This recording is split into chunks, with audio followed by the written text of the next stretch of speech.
All right. I'm excited because we have never had a conversation. So today we're going to look at some of the promise that's going to be delivered here in Osawatomie, the city of history and promise. I get a chance to talk to Derek Henness. This is really exciting. How are you, Derek? Doing well. I get to talk to Dave, so I'm really excited as well. Well, I'm going to bring you down to my level here. So you and I are connected. We're one person off in a lot of different directions. So I talked to Dr. David Dugan and Ben Dugan, and you are one of his cousins, right? Correct, correct. And how are you guys Nephew and related? cousin, yes. How are you related? Who's whose brother? All right, so it's my mom and David, our brother, sister, and of course Grandpa Perfect. Duke, and of course Ben is first cousin of mine. So Yeah. So he was telling stories about coming to Osawatomie and climbing trees. Were you a part of the tree climbing? I didn't go very high. I went a couple branches up, but I didn't do like what he did. Yeah. That's hilarious to me. I think that is so funny. I I remember the caught story. I caught a little bit of the podcast there as I listened a little bit over lunch. Yeah. And I know the pine tree. I can probably look at the front door right now and see the pine tree because I live two doors up from where I grew up. Oh, are you right So there on Brown? Brown Circle Drive. Oh, okay. So the cul-de-sac Yes. west of 14th or west of Yes. 12th, west of 12th. Exactly. Yeah. Exactly. Oh, perfect.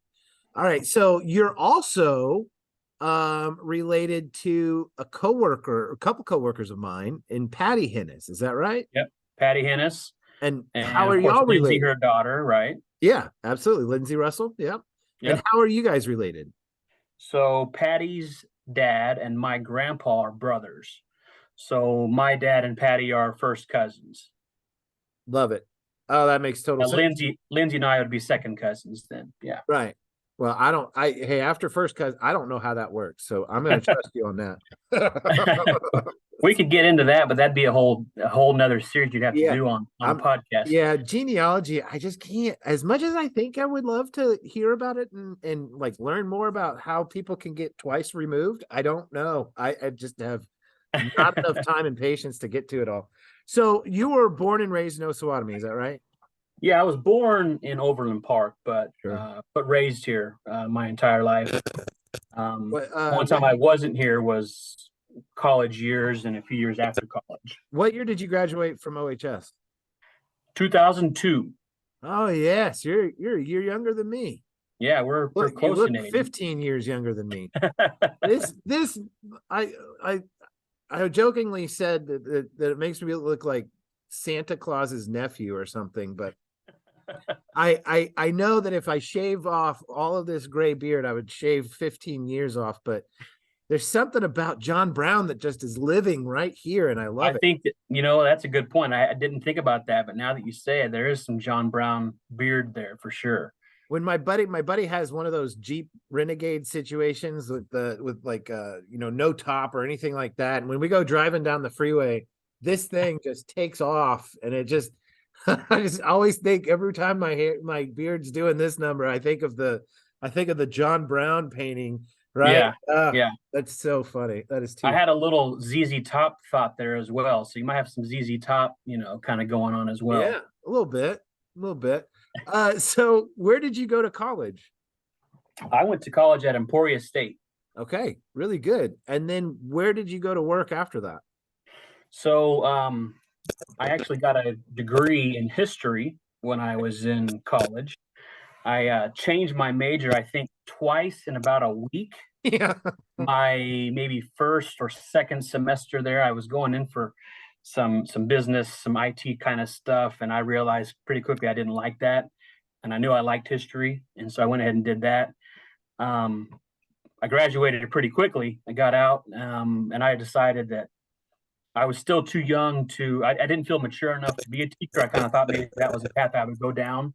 Mhm. And but I graduated and thought I'm not ready for that. I'm ready to but not be broke anymore though. So I'm ready to go get a job. I'm ready to work. And my So brother teaching had is out. Teaching is out because we are all broke. So where did you go work? My brother had a job. He's younger than me, but he had a job up in Gardner at Stouse. It's a printing company, Hmm. and he really liked it. And I thought, I'll go there. He says good things about it. I'll go there and work, and then figure out what I want to do long term. And that was when I was 21 years old, and I've been there ever since. I've been there 18 years. So Oh, wow. Excellent. And that's impressive. People our age don't have a tendency to hang on to jobs as long as that. So that's really impressive. When did you meet your wife? I met her a few years ago, actually, at work. Oh, excellent. And how long have y'all been married? It'll be 3 years here in a few months. Oh, So congratulations. we got married in the middle of COVID, actually, the very beginning of COVID. My sister-in-law had a very similar story. So her wedding would have been the Friday or Saturday, sorry, the Saturday after spring break. And when spring break hit, that's when Governor Kelly shut the state down, and really the world got shut down, obviously. And so we were she was trying so hard to have a wedding, but it just wasn't going to work. And the first chance that we got, they lifted the COVID rules. It barely lifted the COVID rules enough. We went out to Colorado and had a family wedding for her and her husband, and it was spectacular. So how did you guys navigate COVID with your wedding? Well, we got engaged in June, and she said, I want a fall wedding. I thought she meant fall 2021, not fall 2020. Yeah. But we wanted a small wedding. We didn't want anything big. So That it works. wasn't a really big deal to reserve a venue for a small crowd. And we ended up having a small reception, a little bit bigger than the wedding, but a small reception. And, people did wear masks. We didn't wear masks, but, we had a good time and nobody got sick before or after. That's And, good.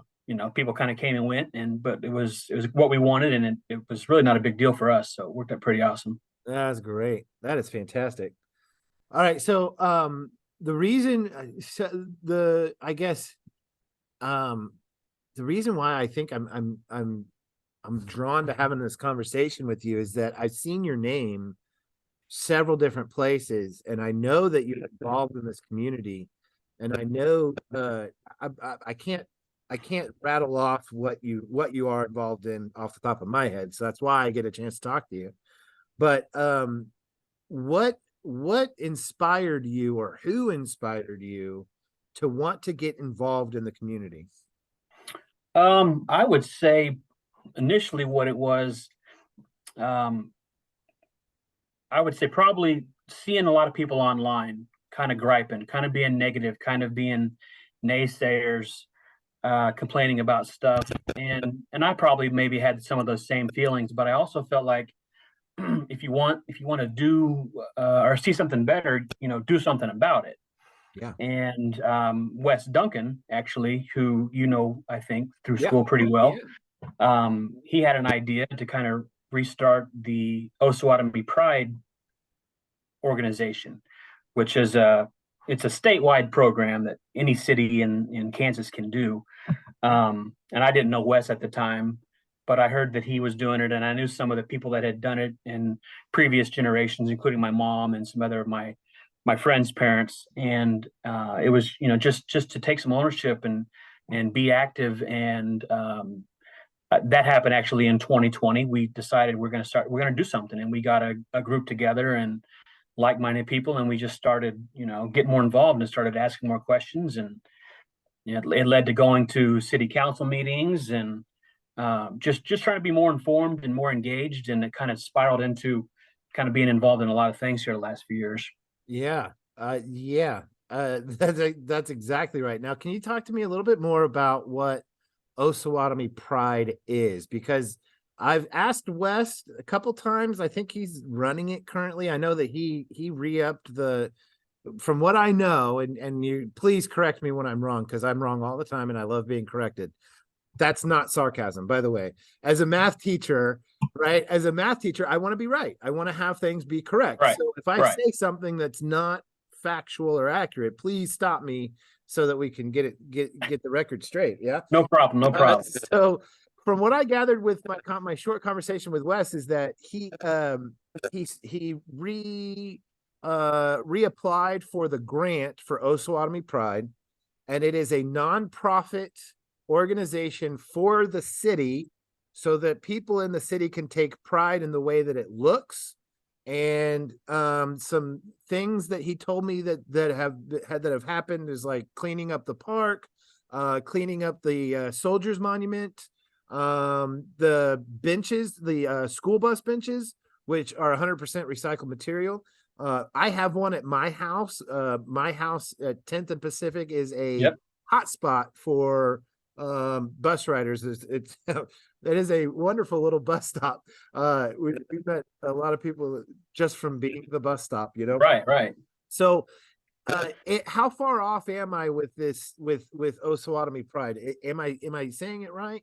Yeah, you've pretty much got it right. I mean, we are a nonprofit and we're volunteers, and we raise money if we can, take donations, and we do exactly what you said, which is work around the community. We work with other organizations. I mean, many organizations. The community garden, we've helped them with stuff. We've helped the food pantry. We've helped the recycled tires that were turned into the benches you're talking about. That was also partnered with this city and the Rotary Club. And so we just we've been able to accomplish quite a few things. So it's a very fulfilling. We do stuff as simple as just picking up trash, and as not exciting as that sounds, when you see how much trash you can pick up between 5, 10, or 15 people in an hour or two, it's mind blowing, and you get a sense of gratification. Like we are making a difference. I am happy to drive down this highway now. I do like the way the park looks. So it's very, very cool, very fun to be part of. Yeah, absolutely. My dad, growing up, would always say that his responsibility was to help me become a contributing member of society. And for a good portion of my life, I was not that. And then I became a high school teacher, and I thought, that's it. This is me contributing to society, is teaching mathematics to students. And I'm finding through this podcast project that I can do more. I can be more involved, and I do my part, so to speak. And my part is finding people that are involved in this community, and highlighting some of the things that you guys are doing. So number one, I appreciate you being a contributing member of society. Thank you for doing that and wanting the best for our community. So first of all, thank you. Well, yeah, no problem. I mean, and it's not just me. I mean, there's a lot of people that do this kind of stuff, and I don't do it for any personal recognition or anything. I just do it because I like to, and like I said, it started with just feeling like nobody's doing anything about whatever problems we're seeing. Nobody's acting on anything, and so it just kind of spiraled and kind of took off, and it's just kind of natural to do. And I kind of wish I would have done this kind of stuff earlier. I'm the same way, where I thought, I'm a contributing member. I have a job, I work, I pay my bills, and right. I'm a good person, hopefully, and but there's more than that. You can do more, and it's, for me, it was about being involved and being positive, and just helping where I could. Yeah, and I that's the essence of what I want to put together, right? I want to highlight the good that's happening in this community, and I want to drum up support from anybody who watches this, whether it's my students, because I'm going to assign them to watch all of my podcasts in my homeroom class, right? Whatever, like, you have to go and watch it, just to drum up support and drum up interest and drum up some excitement, so to speak, because there is good things that are happening here. There is something about this town, and I feel this this sense of excitement, this undercurrent of potential. And I think it's people like you. I think it's people like Wes, that I've talked to, other people that I've spoken to, the mayor, all working, not necessarily in lockstep or in concert, but everybody wanting the best. If everybody wants the best, then good ideas are going to come from it, and I'm super jazzed about that.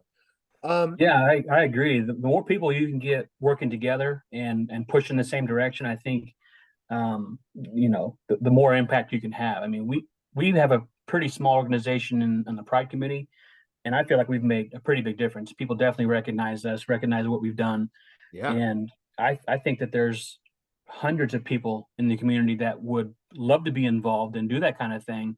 Maybe they don't know about us. Maybe they are not sure if they really want to commit that kind of time, but or hesitation about not knowing the people that they would be meeting up with, whatever it is. But I mean, there's a lot of potential for more people to get involved and do other things, whether it's cleaning up like we do, or volunteering at a different organization, or just being more present and ask more questions and be more in tune with what's happening.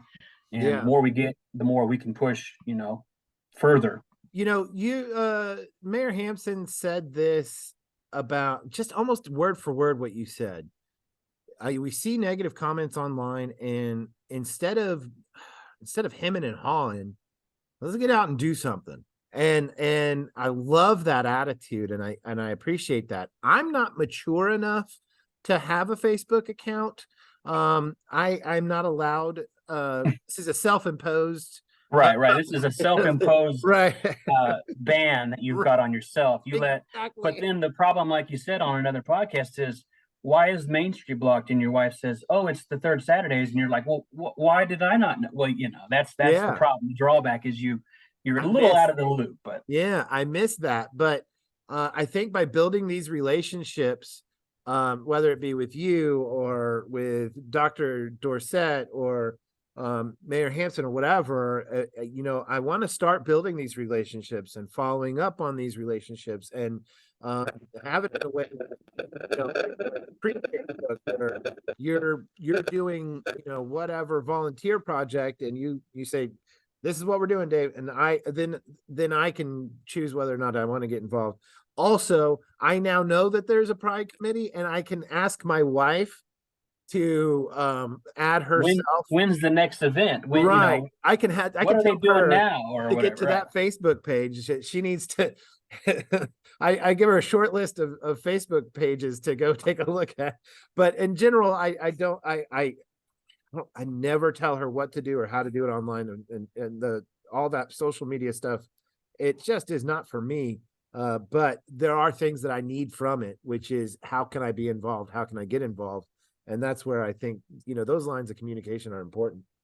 Yeah, with being in a small town and not having our own dedicated newspaper. We used to have one, but now it's consolidated into the Republic. That's right. Awesome. I love it. It only comes out once a week. It does come out, online as stories come out, but you kind of almost need Facebook, in my opinion, to stay informed, because the city posts stuff constantly, right, daily, when there's updates on stuff. And that's a good source for me. I can also spend too much time on silly internet apps and waste time, but I do use it for the productive things, the useful things. And I definitely, I think that for me that's important to have, and because that's where you get a lot of information. And I think that you go into the direct source, going to the city's Facebook page, you're going to get the real information. You're going to get the real story. If you read on other random people's posts, they may give you part of the story, but it's not the full truth. And that's where things kind of get a little haywire and hectic online. And that's where you kind of, man, it's crazy out there. Right. And as a teacher, I program myself to believe about 30% of what students say and about 30% of what their parents say, because, when they're telling two totally different stories, the truth is always in the middle. Right. Right. And so I appreciate you saying that, because it's, a place where you can just get some facts, which, right, as a math teacher, I encourage people to look into facts. I encourage my students to provide evidence. I think it's, instead of, show your steps, it's what evidence do you have to show me that the answer is 6? We all know it's 6. 6, that's great, right? But what evidence do you have to prove that to be true? Because, Right. it's important, especially like, when you go to court or whatever it might be. Evidence is such a helpful thing to have on your side. So I Yeah, appreciate I think it proves the understanding, not just that, not just that the answer is this, but this is why it's this, So knowing it thoroughly, and understanding it through and through is, proves that you really, and that's what I like about history. It's facts, and I like math as well, but history, this happened on this date. There's one answer. There's Right. no ambiguity to it. Right. That's what I like about, those kind of subjects as a youngster. Speaking of history, did you, I don't know where this question could go, but there's some major things that have happened in this town. I mean, this town is rich, very rich with history. A lot of things have happened. The fact that 2 different presidents have come here to give a speech is beyond me. What in the world is Barack Obama doing in Osawatomie, Kansas? Like, that is just mind blowing. Now I know why, because of all, because of Roosevelt and everything, but Right. do you recall that? And do you have a personal story about that? Or did you miss the boat whenever he came to town? Again, I don't want to care about the politics. I just care about your experience with the service. I can tell you kind of a funny story about it. Yeah, I did not attend the speech. I was living here in Osawatomie at the time. Yeah. It was on a weekday. I had to go to work. I wasn't able to get off work. It's hard to get tickets to go to it. It's a very limited capacity, and everybody wanted to go, of course. But how I first heard about it is, have you ever eaten at We Be Smoking Out at the airport? Yes, absolutely. All right. So I am an American. Thank you. I eat barbecue. Well, you told Doug Walker you didn't know where the Mills House was, and you lived here for 7 years. I had zero excuse to go that way on First Street now. All right. Now you have every excuse to go there, because that house is amazing. Yes. And I'm gonna take Doug Walker up on that opportunity to sit down on his porch and hear some stories. But I am too. I have been in that house before, but it's been a long time. It was probably the mid 90s when I was there. And so I recall it being a lot of work still needed, because he had just recently had it.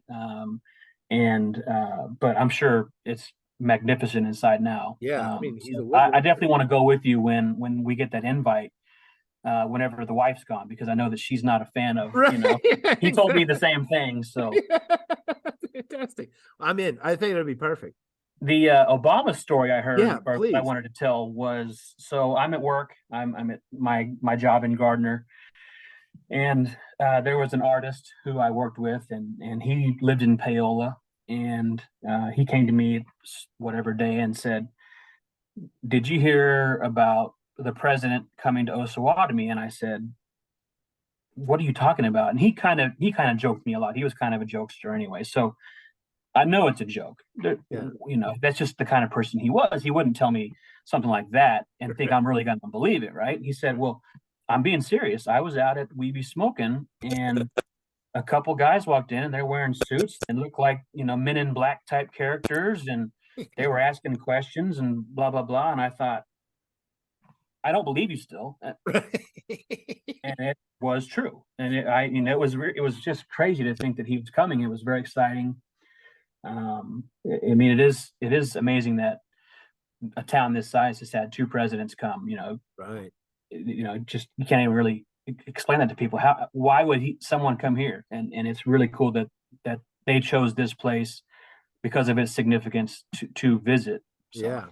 And I don't know if you get an opportunity, ask Grady. I'm actually, so when it comes to Grady Atwater and history, I purposely tried to limit my first conversation with him to the beginning. What was the origin of Osawatomie? What people first came here?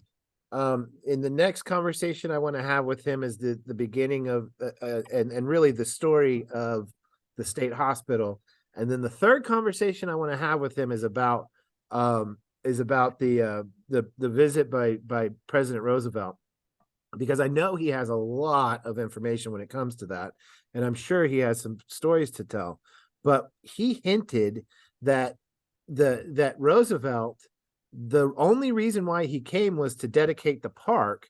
And the only reason why he even did that is that, like somebody heard he was going to be in Emporia. And so they just on a whim were like, well, on your way to Emporia, do you want to stop by and dedicate the park? Just like you never know unless you don't ask, right? And Right. so like, like this person told this person who told that person who told this person, and somebody handed a note to Roosevelt and he said, sure. And so that's where it all started, right? Like, so like it's just like a neat little like story about it. And then that turned into all of his, rest of his, political career. But then to have Obama come back because of that moment, right? Just because somebody said, well, let's try, let's see, Right. Right. doesn't hurt to ask. Very fascinating stuff. Very, very fortunate to have the history we have here. Exactly. And all the history with the railroad and the floods. And I just think the way the people of this town respond when things get tough, which makes me think, and I want to ask you, in 07, the flood in 07, when the Potawatomi side breached, were you here during that time? And what was your I guess experience whenever the town flooded? I was not living here at the time. Okay. I was my dad lived here. Let's see, my sister would have been living here still. Actually, she's always lived in Osawatomie. I'm trying to remember time frame where she was at. She probably was at dad's house still. Um, I remember in being in Gardner, it just rained nonstop for 4 or 5 days, and then you start to hear that maybe the town's kind of in trouble a little bit, and finally when I heard that the water had overtopped the dike, it was like, this is crazy, this is wild. And I came down and they had the highway blocked off. I mean, once you got on the off ramp, I'm sure you may have heard this. They had troopers and police there, and they were letting people in. They were trying to keep out gawkers and people that are gonna get in the way of rescuing or whatever. And my grandpa lived here, and so I said, I'm here to check on people's properties. I have family here, and I had to give addresses out, and I got in, and I mean, it was wild. It was very wild to see. We've all seen the high river many times each year when it rains hard, Yeah. and it's crazy to see how powerful those rivers are and how much water moves through and how high they can get and areas that flood. And this was different because the water was above people's roofs, and the water, I've never seen water like that on this side of the dike. It's always been outside. We've always been able to keep it out, and Yeah. so it was crazy. My Patty's mom, her house was on the south side of town where the water was coming in, and of course she was safe, got out, but her house got water in the basement. And so we went down there to look at that. Now we weren't trying to save anything. The furniture was all ruined at that point in the basement, but just to see these areas that you drive around or walk around underwater, it was crazy. And a lot of people obviously had difficult circumstances to deal with after that. Yeah. Yeah. And I it brings me back to when I grew up in just south of Houston. And there we deal with hurricanes and tropical storms and all sorts of stuff. And I mean, I can like 5 or 6 different times where I've had to drive through a foot or 2 foot of water just to get somewhere. I've had to wade in chest deep water to get into my neighborhood at times, like there's some things like that, but I've never it never got so bad that like the whole community was underwater, or like even like a good portion of the community. Right. There's been times where like 3 or 4 houses near a creek would flood out, and Right. or like one little neighborhood by a creek would flood out, but nothing like having the Potawatomi River crest like that. Right. Absolutely I would insane. say, it was surreal, of course, because I had heard about the flood of '51, which was before the dike was built. And so I'd hear stories from my grandpa about, well, the water was up to here and the two rivers almost met at this spot. They were so close together they almost met right in the middle of town. And we used to park our boats right here, and you're in the middle of town, and there's where they were tying their boats off to. And then here it is, what, 56 years later, and it's happening here. And it was crazy to see. But the town rebounded, of course. I mean, it takes a lot to come back from that, but I mean, the people are resilient. Yeah.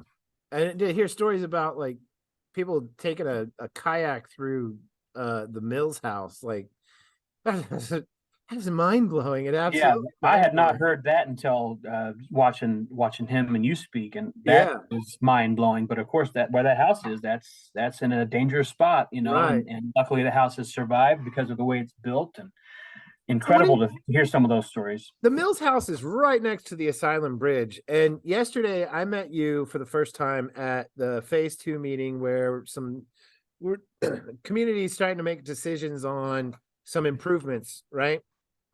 Improvements to the sidewalks, some improvements to like some bike trails, some improvements to streets. And one question that was asked of the community is what to do with the Asylum Bridge.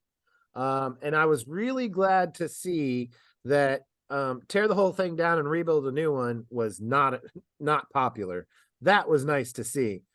So the Asylum Bridge is right off First Street. It goes right by the Mills house, and it goes to the state hospital, the old front of the state hospital on the north side of the Merdazine. What do you want to see? Not necessarily what do you want. What do you expect to have happen with that Asylum Bridge? Well, you hear about how it is a one of a kind, one in the world type bridge based on the way it's built, the architecture of it. I think there's enough people out there. I'm no bridge expert, but I think there's enough people out there that would want to see it saved. And I expect that working hard enough, figuring out how to fund that, pay for that. Um, some of these transportation grants that are out there, the city's gotten several of them already, and I think that there's a good chance that could happen. And I would love to see it saved and restored the way it is. Yeah. That'd be incredible. Even if it wasn't able to hold vehicle traffic, if it was just for foot traffic, it'd be just an amazing thing to have What would restored and what would that do for the this term now? It's been thrown at me twice called the Northland, right? Which is north of the Merdazine. What would that do having a restored bridge for maybe foot traffic or bicycle traffic or something like that? What opportunities then would that open up for the north side? I don't know. I think the Northland, there's a lot of ideas trying to attract some businesses, and I don't know if it was just a walkable bridge. I don't know. People could potentially walk up there if there were jobs up there at some capacity someday. Um, in my mind, I think of it right now as just an access route to walk to bike, which we're definitely trying to promote around here. Yeah. Potentially extending that somewhere else, maybe to the lake, maybe to the drive-in. I don't, who knows, but it's kind of one of those things where I see it more of that than being a connection to the Northland for that kind of purpose. But if it was restored and you could drive vehicles over there, I mean, that would be pretty amazing to have that option to go there rather than get on the highway. It'd be safer for younger people that are driving. Yeah. That's something. It is a narrow bridge. I don't know if you wouldn't be able to have two vehicles that are going across at the same time, but I mean, in my mind, just to have it, just to go see the river. The river's nice to look at. It's beautiful down there. And just to admire the bridge for what it is. You definitely would get more of a feel for that by walking on it or standing on it than driving over it. So that to me seems like something that I think would be a good idea. I like this just dawned on me in the last 8 seconds.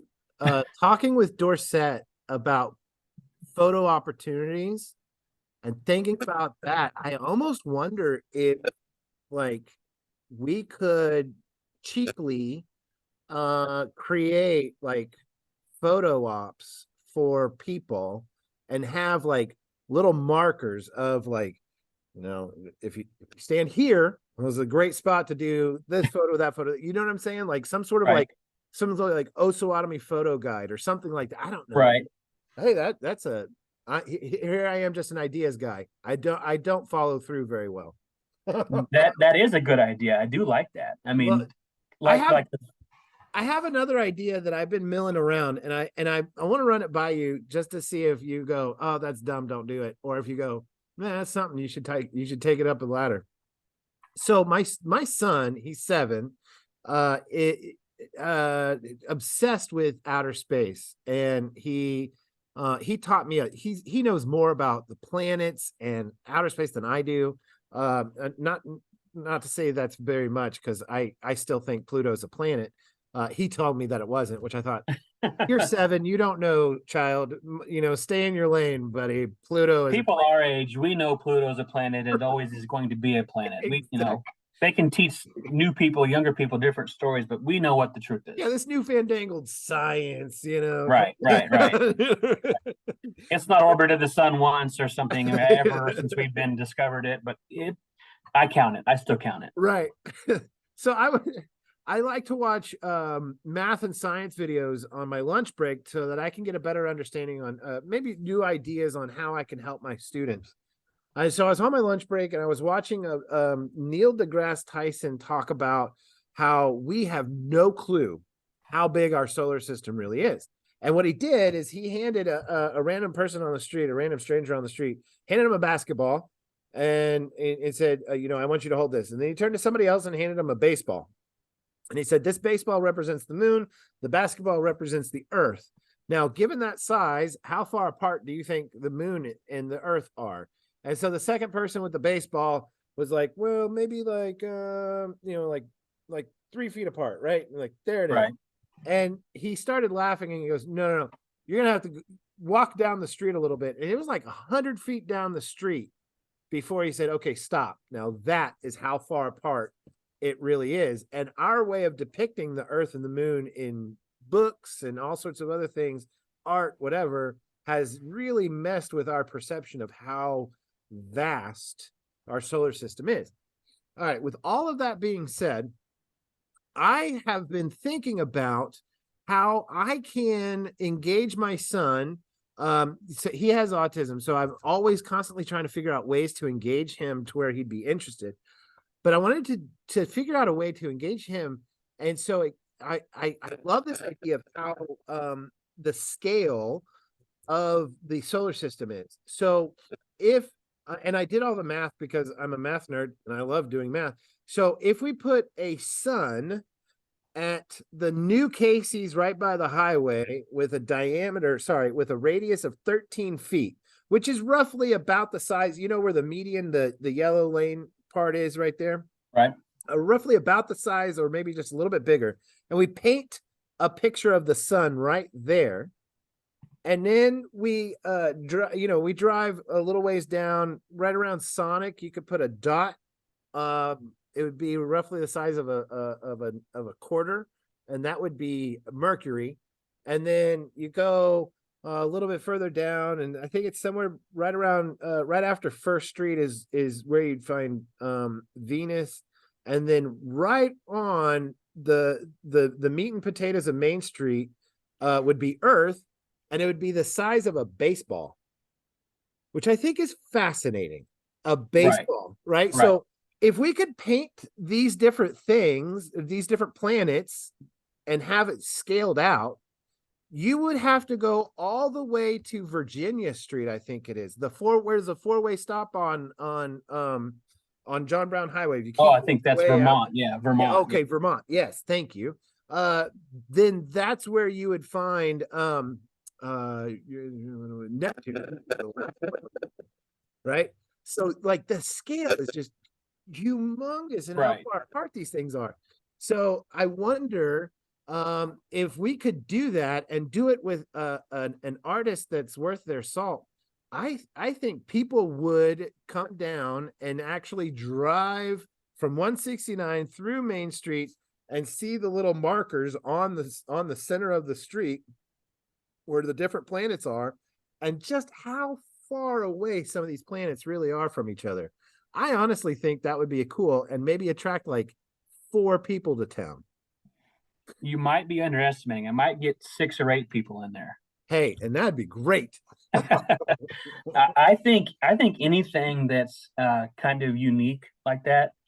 I mean, the painted bicycles. Yeah, People the notice flower that. People basket. appreciate that. Yeah. Anything that differentiates your town from somewhere else, or gives your town something. Hey, did you hear what they have there? You might go see the biggest ball of yarn wherever that's at. I mean, Yeah, right. Yeah. who thought of that idea? But it works. We all know about it. It's it's a real thing you can actually go see. And so I think that's a cool idea. Uh,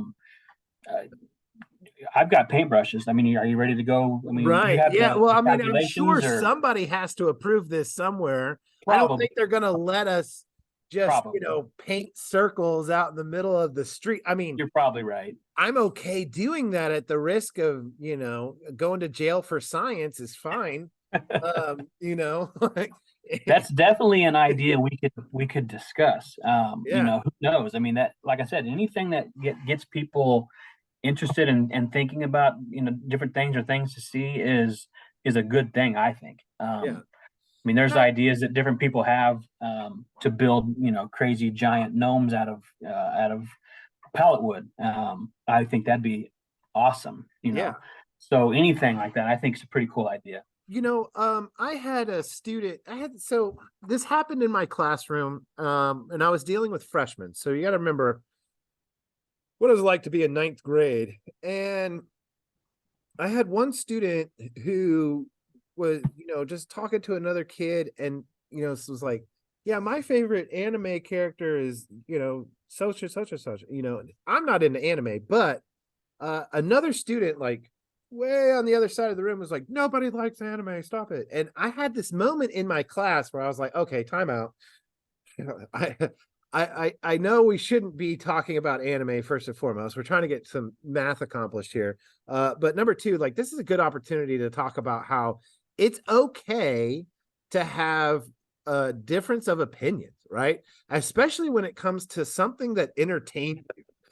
Baseball's not for everybody. Football's not for everybody. Sports is not for everybody. Whatever, anime is not for everybody. A bicycle trail is not for everybody, but it is for somebody. And I I agree. love that recently I talked to somebody and I am struggling to figure out who it is, but this idea keeps running in my mind of we need to allow those people the freedom to enjoy it and let them come. Let's celebrate the people that are actually going to come to our town instead of trying to find the one thing in the world that everybody agrees on. Because I don't think that's ever going to happen. So Right. I almost want to send a message to any and everybody who's listening that, again, in the spirit of what's good in our community, just to allow people to enjoy riding their bike or going for a hike or engaging in the community in their way, whether it's making a silly podcast to meet new people or coaching the football team or whatever it may be. I think we should be more supportive of each other. So I appreciate you letting me jump on my high horse there. I like it. I agree. I think the more ideas, the more engaged everybody is, the better. You get better results when more people are collaborating or just throwing things out there. I mean, there's a lot of things that a lot of people would like to see, and we need more people doing. And so that I agree. So now you're also involved in other committees besides the Osawatomie Pride, right? I know that Correct. you're doing that. What else in Osawatomie are you involved in? And what else do you have in your near future? So Wes got me involved in the Border War BBQ. Nice. Very cool contest. I love barbecue. I'm not any expert at cooking it, but I've been helping him, that organization, for a couple of years. This will be my third contest that I've helped with here this fall. And so very competitive. They're a lot of fun. All the teams are a lot of fun. They're awesome people. The Yeah. barbecue is amazing, of course. It's not an event open for the public, Right. but we are raising money for the John Brown Foundation, who puts this on, and that led to when the tourism committee was formed. They needed a representative from the Border War BBQ from the John Brown Foundation to be present there, and then I was able to get on the tourism board for that. So I do all of those things. I have filed to run for city council. Oh, wow. Karen Ledoux, who was a teacher of mine and many of us students that were, here in Osawatomie, she's been on city council for probably 12 to 14 years. Yeah. She decided she, did not want to run anymore. She's put in her time. She's done, kind of her civic duty, and she's still going to stay involved. But and I happen to be in her ward, and I actually tried to run a couple years ago as a write-in candidate. I didn't file in time because at that time my department is two people at work, and we were working 12-hour days pretty regularly. It was kind of crazy. A lot of struggles at work with just going through COVID and the stuff that followed it with supply chain issues. Right. But we ended up getting somebody hired in our department. We went up 33%. We had a third person. Yeah. So it made a huge difference. Huge. And I decided I'd run as a write-in candidate, and I didn't win, but I had a pretty good turnout. And so I decided, I would file this time, and it works definitely a lot better now than it was a couple years ago. And so I'm running unopposed. I should not have any problems getting elected. If I happen to lose, my political career would be considered over. Right. If you lose to no one, that's tough. That's tough. I don't know if I could take that. I might have to move away, and I don't want to do that. I want to stay here. So. Oh, I want to say that's funny, but that's hilarious. It is interesting. I mean, and you talk about the election just real quick. There is 4 city council seats up for re-election or up for election. There's 4, maybe. I think there's 4 school board positions open, and out of those 8 seats, only 2 are contested, which to me is kind of mind blowing. You've got a lot of people that want to be involved, or they act like they want to be involved, but they, we're not actually running for anything. They're not actually trying, and so it's a very small group of people. I feel like in town that are doing a lot of these organizations and helping, and that's why I think we need to get more people involved. Whether I agree or disagree with them, I think more people should be involved, and I would love to see that. And so, it's to me, I like to be informed. I like to be involved, and so I would like more people my age and people younger than me. I think I maybe, like I said earlier, I might have got into this kind of civic stuff a little late. I would have liked to have been doing this 10 years ago. Yeah. So I think people in their 30s, I would love to see people that age that are, running or volunteering or getting involved, showing interest. Right. Yeah.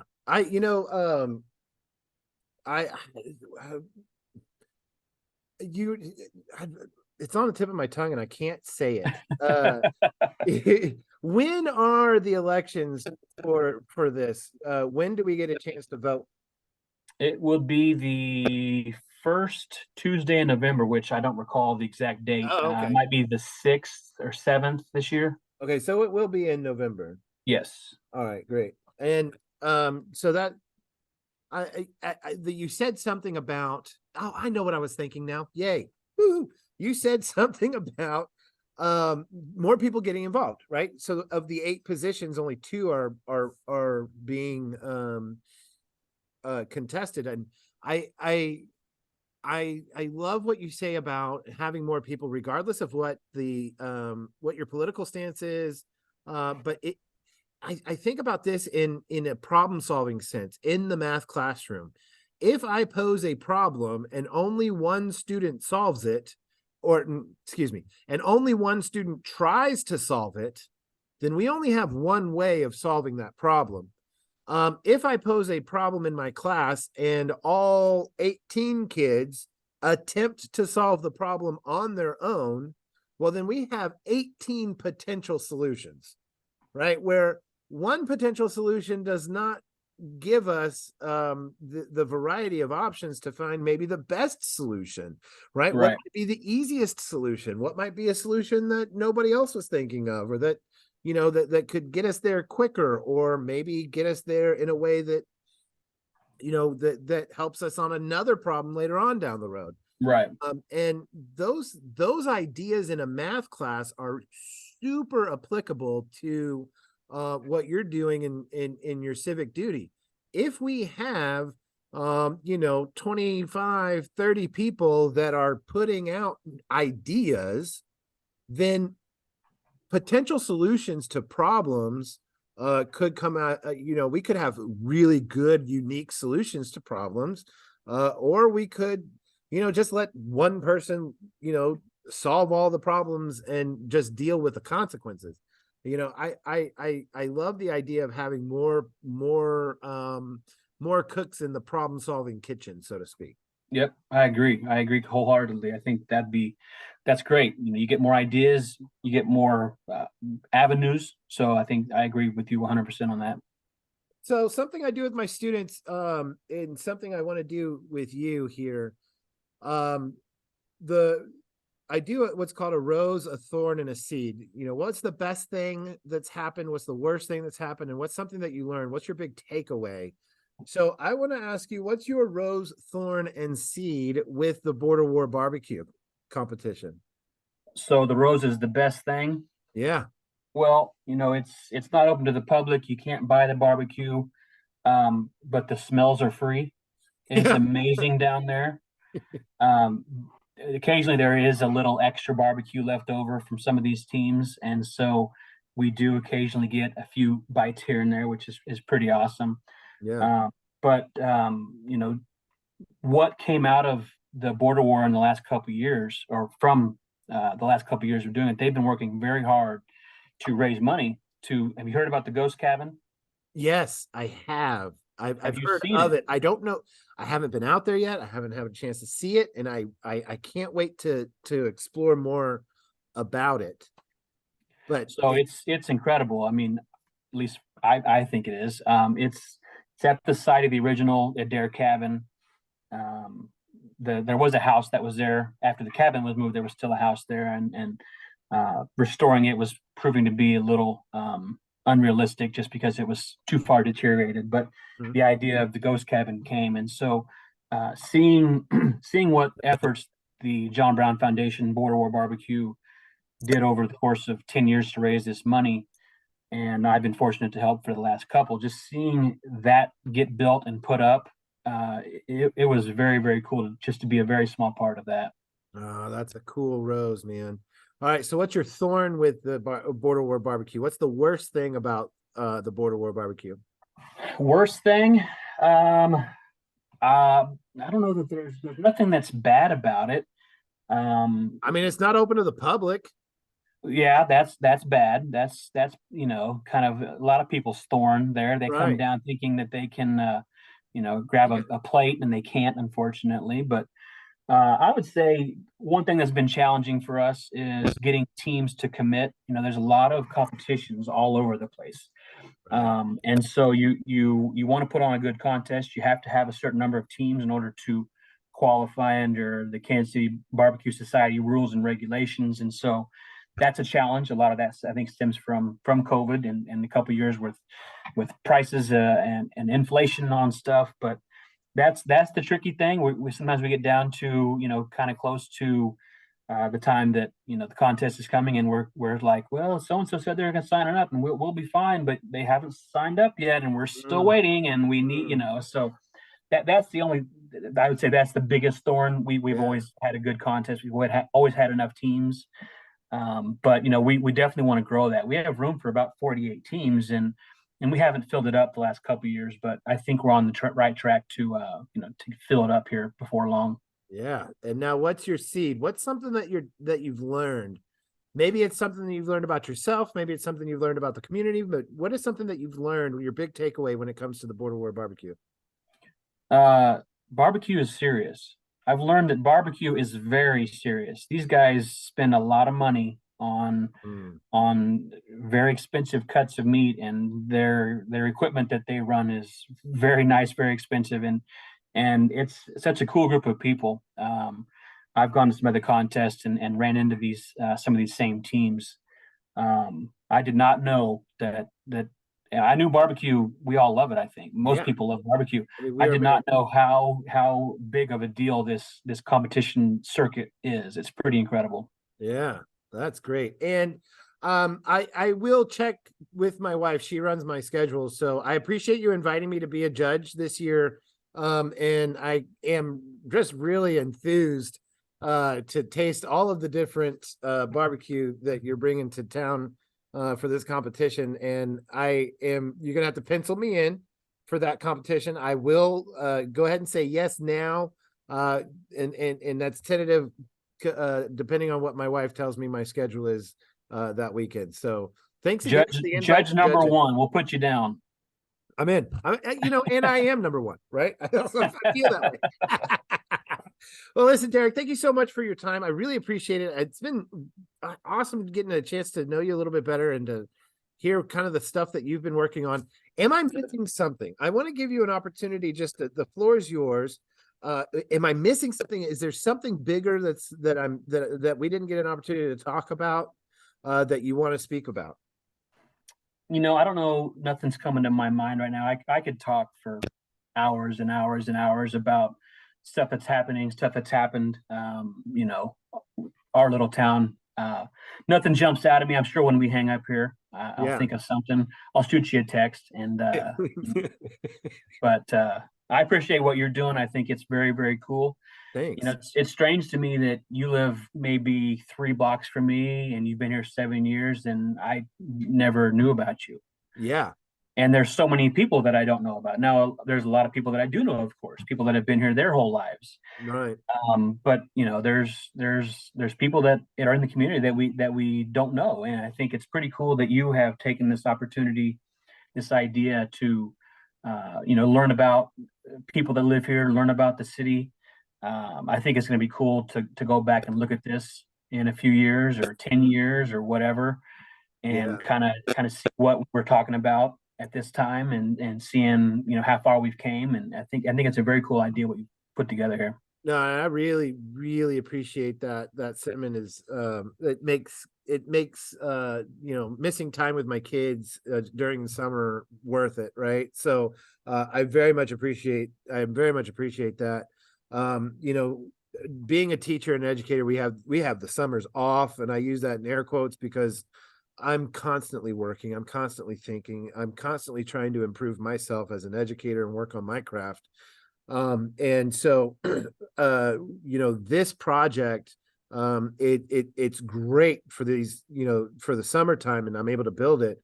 My plans for this project specifically is to just add maybe one a month or two a month during the school year, because clearly I'm going to be busy.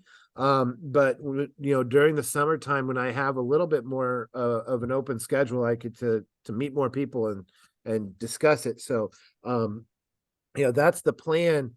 And I don't have an end date, so I don't have a conclusion in mind. So as we move forward and as this grows, my hope is that other people find a way to use this platform. My hope is to create a platform and then allow the community to use it in whatever way they want. That's my hope. We'll see what happens with that, but that's my big vision when it comes to this is, can we I want to talk to the guy at Palace Market, right? Like I have questions like, where is everything local? How are we getting this stuff? Like, I want to know these things. You just opened up a little coffee shop situation there. I want to know more about that.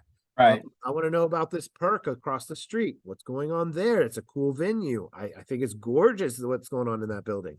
Is there a loft above it? Do people live there? I've got questions, right? I drive down Main Street. Does somebody live above the funeral home in the Yes.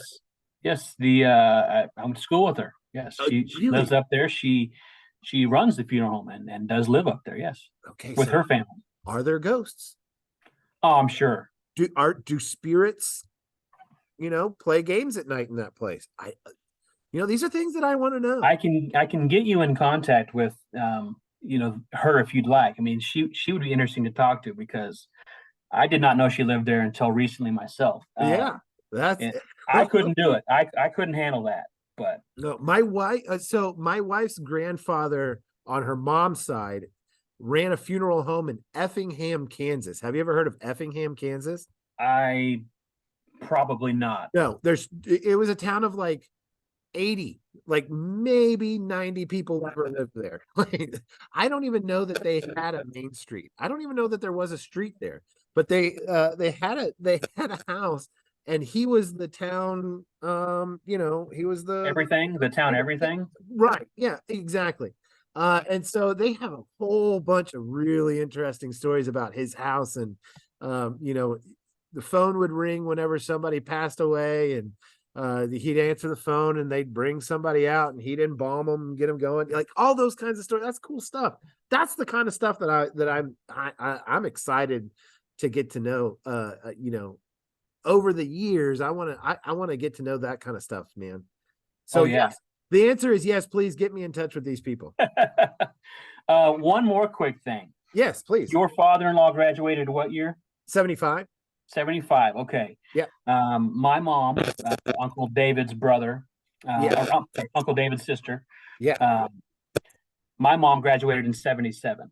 77. Okay. And so she would probably know, and he would probably know her. Laura Lee Dugan is the Yes, maiden name. I know he knows her. I know he knows her And because then he even said whenever I met Ben, and Ben had, we worked together, and I went home and I told Stan, I was like, "Hey, do you know a David Dugan? Because that's my coworker's dad." And he was like, "Well, yeah, I know David Dugan. I know his sister better." So whether I knew her name or not, I remember him specifically saying that he knew her better than he knew David. yes, I guess she would have been a couple years younger. So Yeah. my dad also, your father-in-law might know my dad. He was older. He graduated in 72. Randy Henness, nickname. He probably would tell you, oh yeah, Dog Bones. That was Dad's nickname, Dog Bones. Everybody had a nickname, I think, Yeah. through the 60s and 70s, and Dad was Dog Bones, and he still is Dog Bones. And what was David's nickname? Like Bebo or something? Oh, that's David's other brother, or the other brother. There's David, then my mom, and then Kent, Yeah. aka Bebo. Everybody knows Bebo, by the way, Oh and yeah. that's a whole nother story. But my mom couldn't say baby brother, and she couldn't say Oh baby brother. She would say Bebo, and so he's yeah. been Bebo his whole life, and he's 60 years old, and he still goes by Bebo. Amazing. That is amazing. I love that story. Ah, that's good stuff. Yeah, my father-in-law, he watches these. I mean, he's retired, so he has a good excuse or I'm giving him an excuse to watch these things and giving him something to do. And he watched the Ike Brady thing, and he sent me a text, and he goes, "Well, I don't remember striking out Ike Brady. I don't remember that at all. But I do remember hitting a home run off of him. I remember that, like little things like that, So I'm excited to hear his reaction to what you were talking about, and to your mom, and if he has any stories about that. It'd be very interesting. It's always interesting meeting, people my parents' age. Mhm. I always I find that pretty fascinating. I think that's pretty cool. This And so, podcast so far is covering the mid 70s really well. yeah, I think you've hit that era very well. Yeah, and I'm not done. I mean, I still have several people that I want to talk to. Like, I really want to talk to Bob Pennock. I want to talk to Doug Falsgraf. I'd really like to talk to him. I know Jack said pound for pound, one of the toughest people he's ever met. Well, Doug was maybe like 130 in high school. Like, he was a real tiny, like nothing, I can't relate to it at all, but Right, he just go and knock people over. And that kind of stuff, those kind of people, I just really, I'm excited to talk to and to hear their stories and connect to them in a way, that gives me an excuse to connect with my father-in-law. And yeah, I just love hearing those stories, and just the character, man. Those guys, they did it, they're teaching us a lot about having really good quality character, and there's still a lot that we can learn and take away from those guys. Yeah, very, very awesome people. So many good people. Yeah. So many people that grew up here. Just really cool, awesome people, and I really enjoy getting to know them. Or even if I have known them my entire life, I enjoy running into them and sharing a chat or whatever. So it's pretty cool. Yeah, absolutely. All right, Derek, thank you so much again. I really appreciate it. And I tell my students whenever I'm done, and you'll hear it at the football and the basketball games, the bell rings and the kids are filing out. I say, drive safe and make good choices. And I mean it. I absolutely mean it. So thank you so much for joining me. And I hope you, sir, make good choices. Thank you very much. You too. I will. All right. Bye. Have a good one.